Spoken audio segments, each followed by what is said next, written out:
Christian Shpendi nuk e doli në objektivin e tij për të bërë pjesë e Serie A me Cesena pasi pas skuadrën të eliminohej në play-off përballë Catanzaros, por gjithsesi ardhmja e tij afërt mund të jetë pikërisht në elitën e futbollit italian pasi janë të shumta skuadrat e Serie A që interesohen për sulmuesin.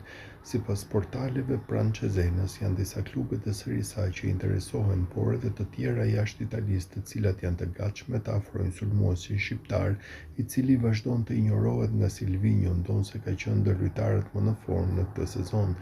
Torino, Fiorentina dhe Bologna raportohet se janë të interesuara për sulmuesin, që t'i japin shansin të luajë në Serie A që në edicionin e ardhshëm. Megjithatë, duke parë këtë lloj interesi dhe Cesena i ka rritur vlerën e kartonit, klubi tashmë kërkon 10 deri në 15 milionë euro për ta lënë të lirë sulmuesin, një shifër që mund të konsiderohet e lartë për djaloshin shqiptar, por që justifikohet nga potenciali për përmirësim që ka ai.